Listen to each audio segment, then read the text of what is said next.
두근두근 은박 뚜껑을 벗기며 하나하나 디지털 카메라에 담았다. 휘브 고추장은 먹을까 말까 고민하다 가방에 챙겨넣고 맥주와 콜라까지 야무지게 먹다 보니 긴 여행 시간이 훌쩍 짧아져 있었다.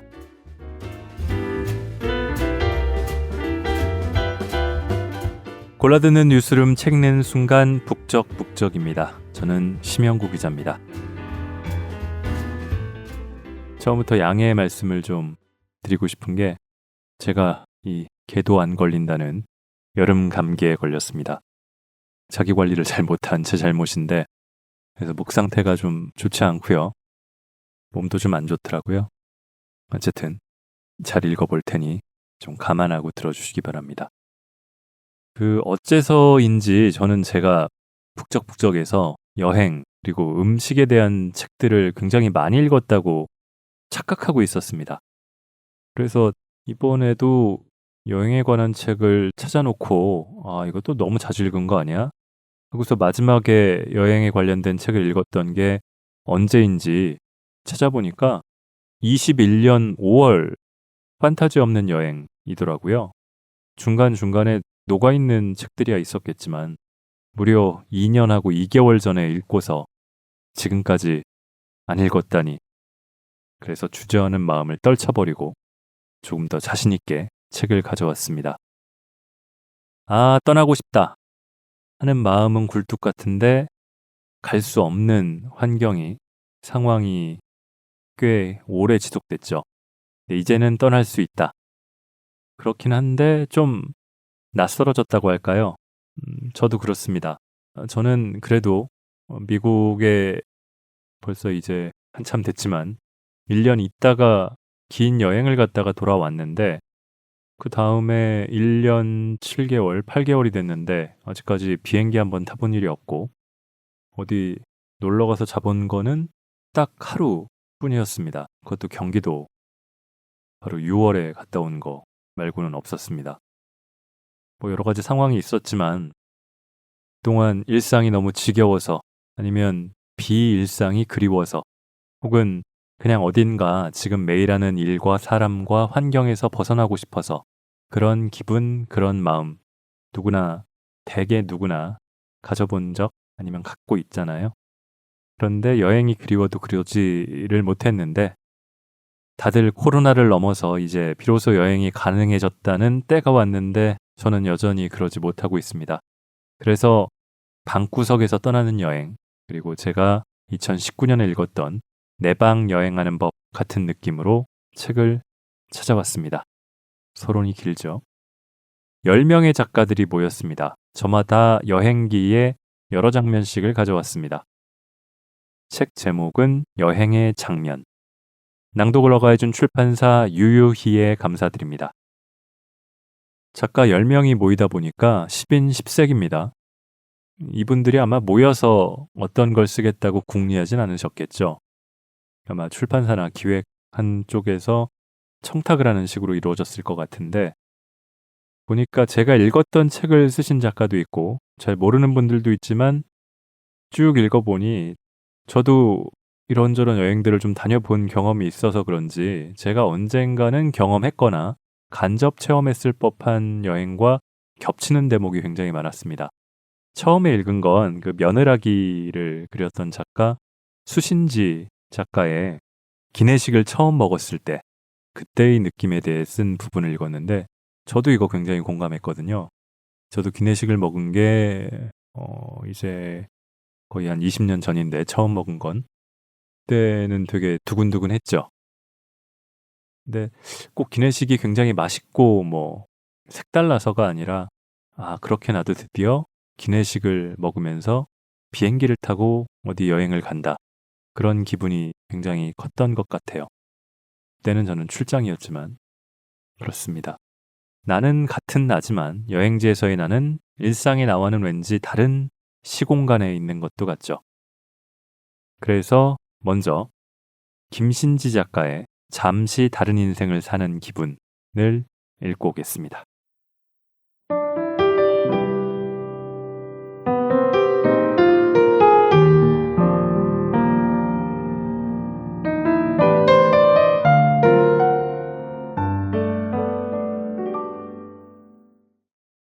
회사에서 손꼽아 기다린 안식월 휴가가 나왔을 때다.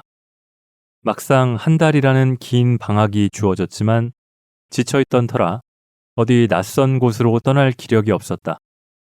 모르는 도시에 가서 모르는 거리를 헤매고 모르는 숙소에 도착해 실망하는 대신 아는 도시에 가서 아는 골목을 걷고 아는 숙소에 묵으며 멍하니 나무 그림자를 바라보고 싶었다.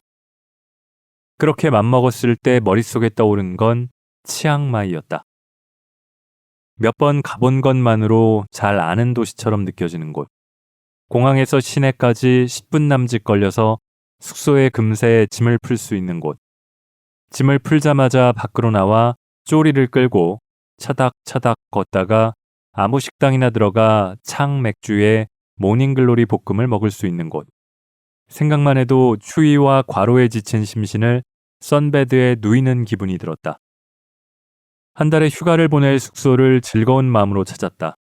치앙마이에 머물다가 편도로 3시간쯤 걸리는 작은 마을 빠이에 들어가 열흘 정도 지내고 다시 치앙마이 시내로 돌아와 남은 시간을 보내야지. 들뜬 기운을 숨기지 못한 채로 여행 계획을 세우고 있는 나를 보는 게 배가 아팠던지 반려인 강이 마지막 닷새의 일정에 참여하겠다고 나섰다. 후발대로 가겠어. 아니, 난 네 여행의 선발대가 될 생각은 없는데 싶었지만 이미 강은 마지막 주 일정에 맞춰 항공권을 찾아보고 있었다. 먼저 떠난 내가 휴가를 보내는 동안에도 종종 강으로부터 메시지가 왔다.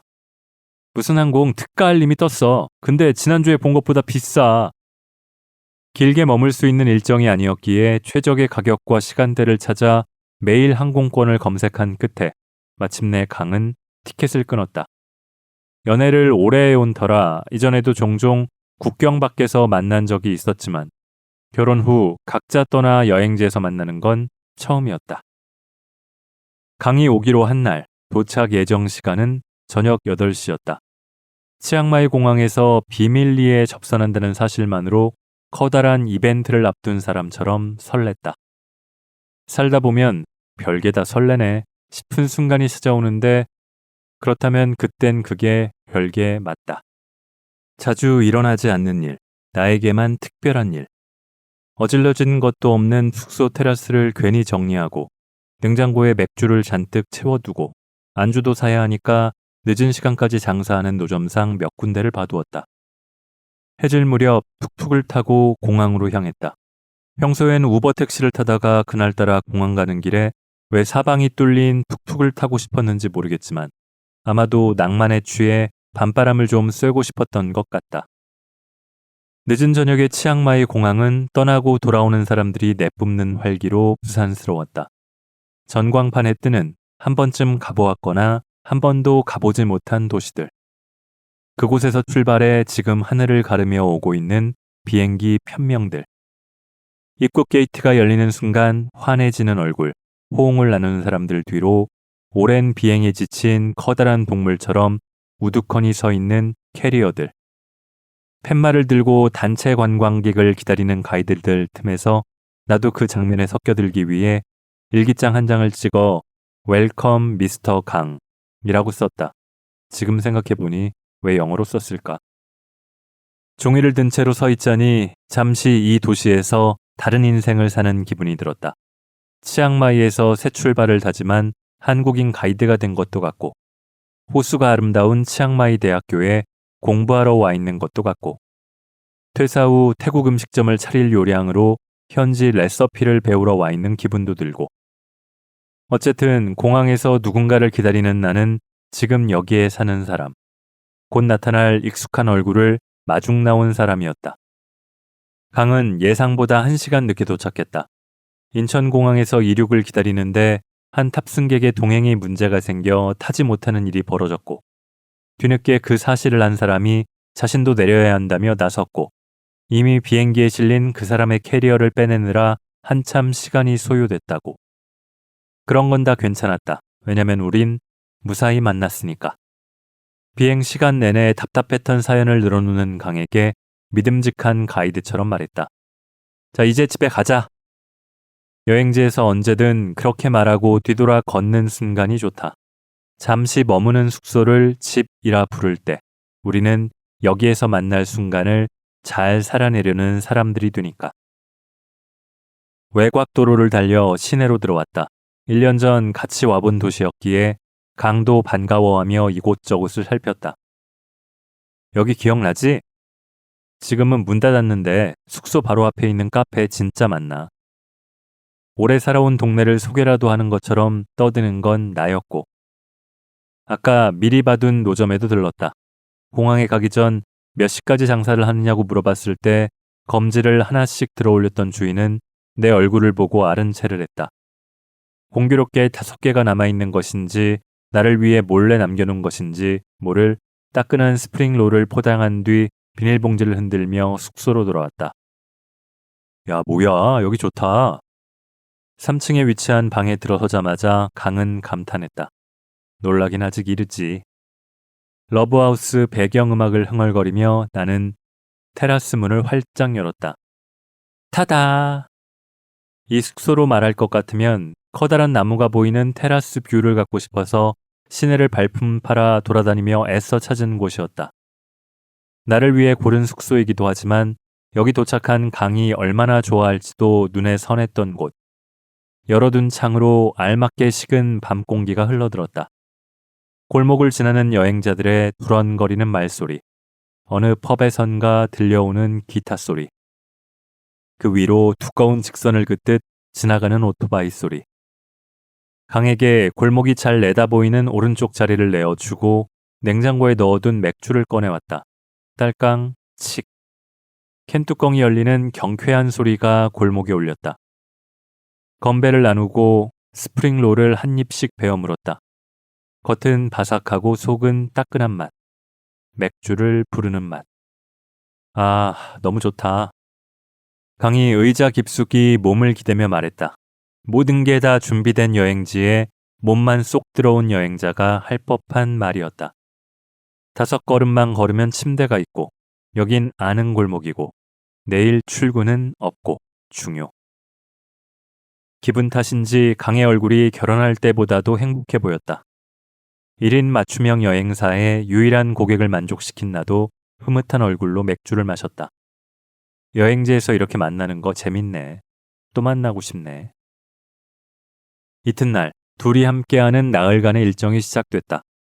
주말에만 열리는 핸드메이드 마켓에 가서 이것저것 구경하고 아는 카페와 새로운 카페에 두루 들렀다. 올 때마다 공연을 보러 가는 노스게이트 재즈바에도 2번 갔다. 그 맞은편 창푸학 게이트 야시장에는 카우보이 모자를 쓴 주인 아주머니가 세상에서 가장 부드러운 카오카무, 족발 덮밥을 팔고 있는데 강이 특별히 좋아하는 맛이라 그 집도 잊지 않고 들렀다. 스쿠터를 빌려 타고 다니며 풍경과 매연을 잔뜩 마신 날도 있었고 한적한 사원에 앉아 해가 지는 모습을 지켜본 날도 있었다. 그렇게 보낸 나흘도 분명 즐거웠는데 몇 년이 지난 지금까지도 우리가 가장 자주 떠올리는 건 치앙마이 공항에서 만나던 순간이다.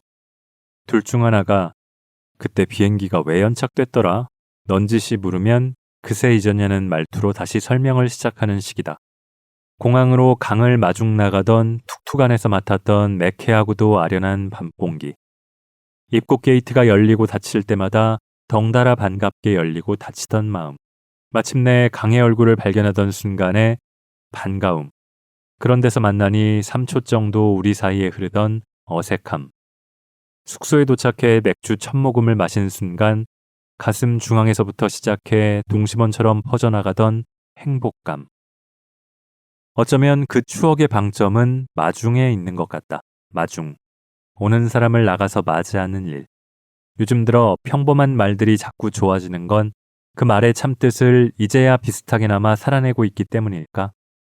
사는 동안 마중 나가는 다정이 자연스레 몸에 밴다면 좋겠다. 버스나 기차가 멀어질 때까지 손 흔들고 배웅하는 사람이 되는 것도 좋지만 멀리서 누가 온다고 했을 때 먼저 나가 맞이하는 사람이고 싶다. 혼자에서 이르게 벗어날 수 있도록, 기대치 못한 곳에서 반가울 수 있도록, 같이 걸어 집으로 돌아올 수 있도록, 여행지라는 낯선 곳에서 마중 나가는 설렘을 다시 한번 경험하려면 아무래도 내가 먼저 집을 뜨는 수밖에 없겠네. 이번엔 어디가 좋을까? 할 일 없이 항공권을 검색하며 마중, 다정한 모국어를 중얼거려 본다. 파이는 치앙마이에서도 더 숨어들 곳이 필요해 고른 곳이었다.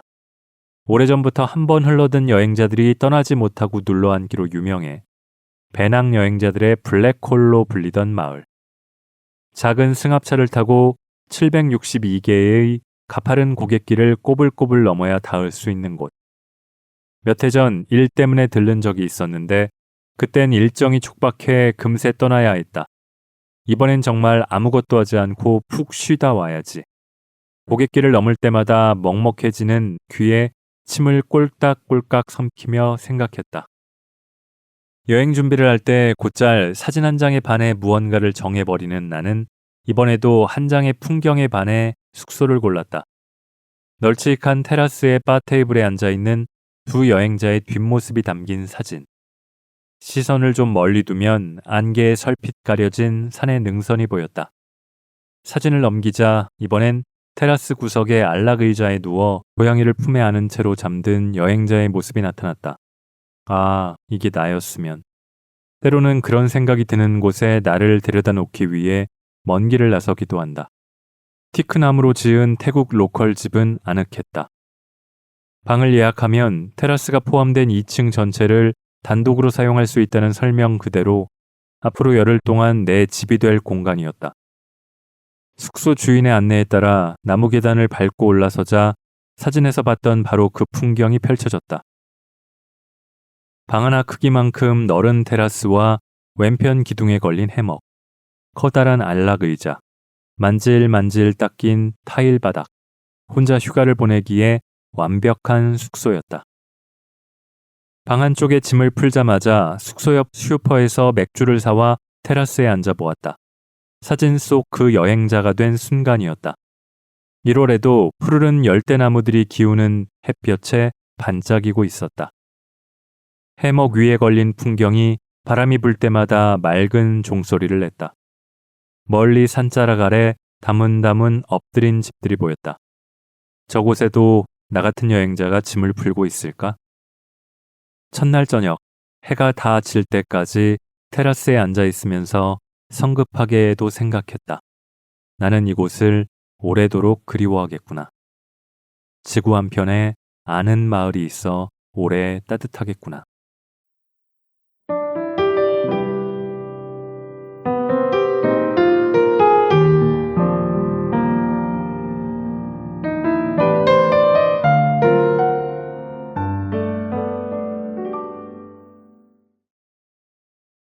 나이가 드니까 더 좋아지는 여행지들 중에 하나가 뭔가 좀 고즈넉하고 한적하고 좀 도심이 아닌, 꼭 도시여도 상관은 없지만요. 그런 여유가 있는 시간들, 풍경들. 이 김신지 작가가 말한 것처럼 저도 혼자 어디 오래 가 있다가 누군가를 마중 나가는 그런 경험 좀 해봤으면 좋겠다는 생각이 드네요. 여행을 하다가 한국인이 없는 곳을 선호하는 거, 저도 좀 그렇고요. 누구도 나를 모르면 좋겠다. 그런 마음이 드는 점도 공감이 가는 대목이 있습니다. 제가 뭐 유명한 사람이라서가 아니라 여행지까지 가서도 나를 어떻게든 아는 사람이 어쩌다가라도 만나면은 좀, 원래 일상에서 만나면 반가울 텐데 여기서는 좀 아닌데 싶은 때가 있죠. 또 하나는 시간이 지나면서 이 어려서 선호했던 여행과 요즘, 그리고 과거 열광했던 것들의 시대라는 지금, 이런 게 교차한다는 거죠. 그럼에도 매번 익숙한 곳에 가더라도 그날, 그 시간, 누구와 어떻게 무엇을 하느냐에 따라서 천차만별이 되기 때문에 다를 수 있다는 생각도 들고요. 이 10년 넘게 살던 동네에 제가 지금도 살고 있는데, 이 아이와 함께 거닐고 있노라니, 아니 여기가 이런 데였어?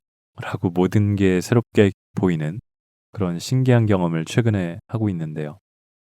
여행도 그럴 것 같습니다. 마지막으로 이다혜 작가의 마지막에 실린 글, 사라진 감각과 선호에 대하여 읽으면서 이번 북적북적 마치겠습니다. 안 좋은 상태에도 들어주신 모든 분들 감사드립니다. 꼭 이 여름 아니면 여름 지나고 가을 혹은 겨울이라도 아니면 내년 봄에라도 어디론가 다시 떠나실 수 있는 그런 시간과 여유를 가지셨으면 좋겠습니다.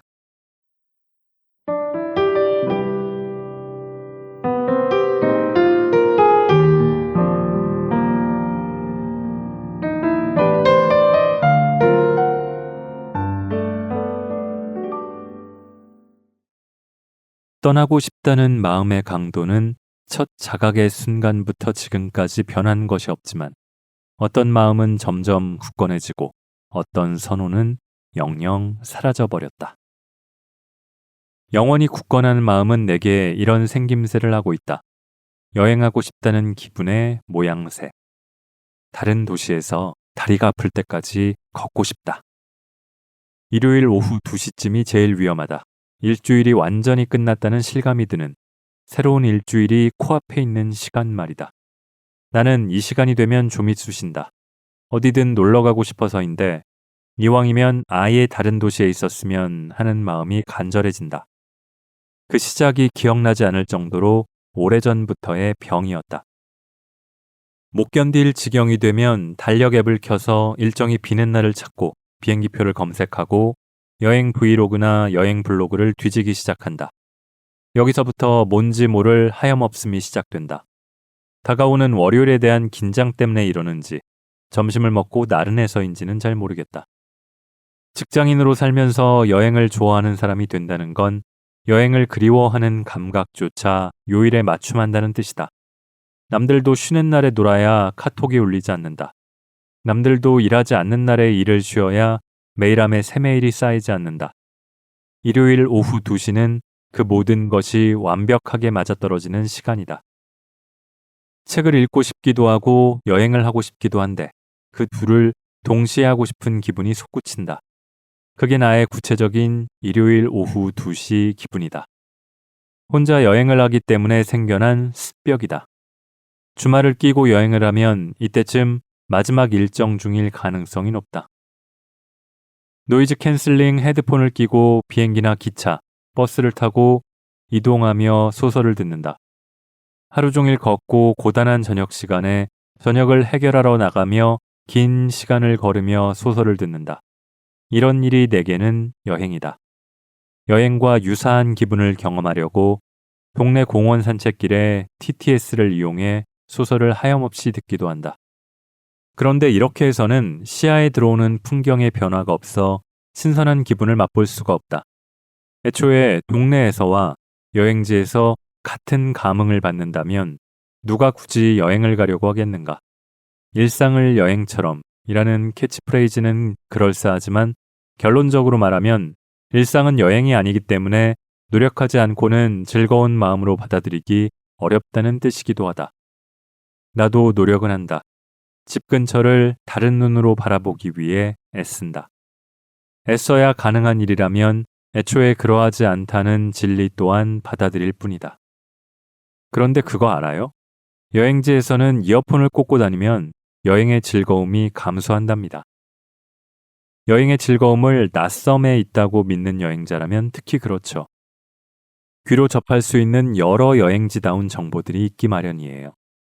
원치 않는데 내리는 빗소리, 들리지 않지만 어쩐지 들리는 것만 같은 눈 쌓이는 저교, 알아들을 수 없는 언어, 알아들을 수 있는 언어, 유난히 북적거리는 시장통의 활기, 교복을 입은 학생들이 깔깔 웃으며 지나가는 명랑, 영업시간이 끝난 상점가에서 드르륵 문을 내려 완전히 잠그는 영업 종료의 신호들, 기차역에서의 신호음, 건널목에서의 신호음, 지하철 도착 신호음, 식당 입장을 환영하는 인사말. 분명 집 근처에서도 맥락이 같은 소리를 들었을 테지만 여행지에서는 소음과 신호를 구분하기가 유난히 어렵고 그래서 더 귀를 쫑긋하고 듣게 됩니다. 낯선 언어가 우리에게 말을 걸어와요. 무슨 뜻인지 모르겠어요. 죄송합니다. 저는 이 나라 사람이 아니에요. 이 나라 말을 못해요. 참고로 저는 얼굴에 길을 잘 아는 사람이라고 적혀 있는 사람이라서 여러 나라에서 길을 물어보는 질문을 자주 받는 편이랍니다. 아, 혹시 그들 역시 도를 아십니까? 였을까요? 이런 소통 불가능성 속의 소통 가능성을 확인하기 위해서 귀를 막고 다니지 않는 편이 훨씬 재미있어요. 내가 이해하지 못하는 언어로 된 소음이 설렘으로 다가오는 순간, 하루 3만 보를 걸으면서도 조금 더 걷고 싶다고 생각하는 순간, 아무리 시간이 지나도 빛바래지 않는 반짝이는 여행의 순간들. 여행은 모른다를 몸에 익히는 경험이다. 그런 이유로 나는 요즘 당혹감을 느끼곤 한다. 여행을 가지 않는 주말이면 유튜브에서 여행 브이로그를 검색해 보곤 하는데 많은 사람들이 남들과 같은 곳으로 이동하는 모습을 보게 되기 때문이다. 여행의 목표가 아는 곳을 확인하기처럼 느껴진달까? 가능해진 경험. 집안 침대 위에서 낯선 도시의 길거리 이름만 가지고 그 근처 풍경을 확인하기. 불가능해진 경험. 어쩌다 보니 도착한 낯선 길에서 영문을 모르고 헤매다가 나만의 추억 만들기. 누구나 스마트폰을 보고 다닌다. 그 속에 있는 지도를 보고 최단 경로로 걸어간다. 그 도시에서 가볼 만한 곳은 전부 별표로 저장되어 있다. 이른바 가성비의 시대, 최적화의 시대를 만든 것은 이런 기술 발달이 한몫한다. 우리는 기대보다 별로인 여행을 할지는 모르지만 별표 개수와 평점으로 검증되었다는 안정감을 확보하는 데에는 성공했다. 구글 지도가 꾸준하게 오류를 내는 분야는 휴무일 정도다. 20세기에는 내가 사는 도시 안에서 이동을 할 때도 초긴장 상태였다. 우리가 살던 동네의 사거리 밖에 바다가 있다고 농을 쳤던 어른들의 말을 믿지는 않았다 해도 여관에서는 그 밖으로 건너가지 않았다. 지도가 없었으므로. 지도는 어른들의 머릿속에나 있었다. 그래서 어딜 가더라도 그곳의 지리를 아는 사람과 함께여야 비로소 탐험이 가능했고 어른이 되어 다른 도시나 다른 나라 여행을 할 때는 지도를 먼저 샀다. 지도를 읽을 줄 아느냐의 여부는 제법 치명적이었다. 지도를 거꾸로 들고 서서 제자리에서 360도를 돌고 있으면 낯선 현지인이 다가와 어디 찾으세요? 라고 묻기도 했다. 이제는 없는 일. 부암동에 처음 갔던 때가 떠오른다. 나는 서울 시내에 그런 동네가 있는 줄 몰랐다. 맛집 블로거도 지도 앱도 브이로그도 없었으니까. 누군가 나를 그 동네로 데려갔다. 사려 깊은 연인일 수도 발넓은 선배일 수도 있는 어른이 차에 조수석에 타고 그가 아는 동네를 소개받았다. 어디에는 계곡이 있었고 어느 모퉁이에는 원두로 커피를 내리는 카페가 있었고 그때에는 이런 카페가 드물었다. 어느 주택은 만두를 전문으로 하는 가게라고 했다. 밥을 먹고 팔각정으로 드라이브를 갔고 내가 처음 보는 서울 시내의 전경을 볼 수 있었다. 여행을 간다는 일은 이런 체험의 확장판이었다. 어떤 소설이나 영화에서 짧게 스쳐간 설렘을 경험하고자 낯선 도시에 발을 디디면 그때부터 목적지는 모두 관광 명소를 중심으로 각종 헤매기를 통해 그제야 발견되곤 했다. 비포 선라이즈의 시대였다. 무작정 기차에서 내려보고 무작정 이방인에게 말을 걸어보고 뭐가 나을지 모르는 메뉴를 시켜보았다. 오 마이 갓. 번역기도 없고 내가 있는 위치를 표시해주는 구글 지도도 없이 두리번거리는 일의 연속이었다. 랜드마크 중심인 관광지를 좋아하지 않아도 여행 가이드북이 그런 곳을 중점적으로 소개했기 때문에 책이 시키는 대로 여행을 하거나 혹은 무작정 아무 골목이나 들어갔다. 그러다 현지 사람과 알게 되면 그 사람이 소개하는 대로 도시는 다시 열렸다. 이른바 현지인 맛집 같은 곳. 식사를 하든 쇼핑을 하든 점원에게 묻곤 했다. 이 근처에서 가볼 만한 장소를 추천해 주세요. 그러면 다들 기꺼이 지도 위에 X 표시를 해주곤 했다. 그게 나의 보물 지도가 되었다. 여행을 한번 마친 지역의 지도는 그런 식으로 나달나달해졌다. 여러 번 접었다 폈다 하는 과정에서 여러 사람의 입김이 닿았던 까닭이다. 그렇게 다녀온 도시에서 다른 사람을 데리고 다시 방문하곤 했다. 그때는 내가 일종의 가이드 역할을 맡는 시기였다.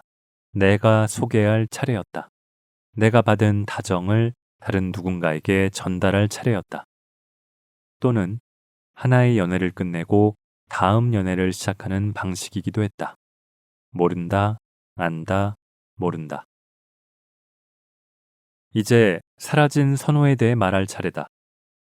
2023년 3월 23일 서울대공원에서 얼룩말 세로가 탈출했다. 세로가 부모를 연달아 잃고 방황했다든가 캥거루와 자주 싸웠다는 후속 뉴스가 뜨기 전 차도를 달리는 얼룩말을 보았을 때부터 나는 불안 증세에 시달렸다. 부모가 아니어도 동족들과 어울리며 마음껏 달리며 생존할 수 있었을 환경에서 멀리 떨어진 아스팔트 도로. 건물뿐인 골목길을 헤매던 말이 결국 돌아갈 곳이 우리 아니라는 생각이 꽤나 나를 괴롭게 했다. 세로가 어떤 환경에서 살고 있을지 상상하는 일만 나를 고통에 몰아넣는다고 말할 수는 없다. 우리에 갇힌 동물을 보는 일이 언젠가부터 무척 괴로워졌다. 나는 낯선 도시에 가면 종종 그 도시에서 오래된 동물원에 가곤 했다. 동물이 있는 곳이면 어디든 좋아하는 편이었다. 동물들의 몸과 배설물에서 나는 쿰쿰한 냄새 사이를 걸어다니며 눈을 맞추는 법이 없는 동물들을 향해 손을 흔드는 일에서 제법 즐거움을 느꼈던 것 같다. 집에서는 오랫동안 개를 길렀는데 나의 10대 시절에는 개를 산책시켜야 한다는 개념도 없었다. 답답하리라는 생각은 했지만 화초처럼 집에서 동물을 길렀다. 언젠가는 다람쥐를 기른 적도 있었다. 어느 날 아침 엄마가 가족들을 깨웠다. 베란다의 문이 약간 열려 있고 다람쥐가 없어졌다는 말이었다. 다들 상심해 있는데 오후에 보니 다람쥐가 집에 돌아와 있었다. 다람쥐는 매일 그렇게 아침마다 뒷산으로 산책을 다녔다. 어지간히 답답했던 모양이었다. 하지만 이런 일을 경험하고 나서도 나는 동물원을 좋아했다. 도시에서는 동물을 볼 기회가 없었으니까. 동물원이라는 공간은 여러 국적의 관광객보다는 현지인들을 위한 곳이었다. 가족 관람객들이 유달리 많은 곳이기도 했다. 평일에는 관람객이 없다시피 해서 혼자 동물원을 어슬렁거리며 시간을 보내곤 했다. 그런데 언젠가부터, 그러니까 그 동물들이 모두 갇혀 있다는 사실을 선명하게 자각하면서부터는 여행지에서도 내가 사는 도시에서도 동물원을 방문하는 일이 불가능해졌다. 갇힌 동물 우리 앞에 드물게 서면 기분이 가라앉았다. 동물원이 동물을 보호하는 기능을 일부 수행한다는 사실 정도는 알고 있지만 구경거리로 만드는 일은 그만할 수 있지 않을까. 동물원 우리 앞에 서서 이쪽을 보라며 소리를 지르거나 심지어는 먹을 것, 먹지 못할 것을 집어던지는 모습을 보기가 힘들다. 싫다고 말하지도 못하고 기껏해야 굶거나 다른 동물과 싸우는 방식으로밖에 고통을 호소하지 못하는 동물들이 있는 세계가 동물원이라고 생각하니 세상의 모든 세로들을 떠올리니 이제는 영영 동물원은 못 가지 싶다. 내가 우리 안에 갇혀서 사육당하는 기분으로부터 탈출하고 싶어서 여행을 다니니까 그렇게 다른 존재를 착취하는 방식으로는 여행을 이어갈 수 없게 되었다. 하지만 한 번 더 생각하면 여행은 탄소 발자국을 열심히 남기는 일이니 뭐 대단한 진보를 이룬 척하기는 어렵다. 오늘을 더 적극적으로 여행자로 살아본다. 남은 시간이 얼마나 될지 가늠해보곤 한다. 세계의 안녕이든 나의 안녕이든 이렇게 우연과 필연을 넘나들며 낯선 세계와 부딪히는 여유가 얼마나 남았을까. 이런 심산한 마음을 털어버리려고 여행짐을 싼다.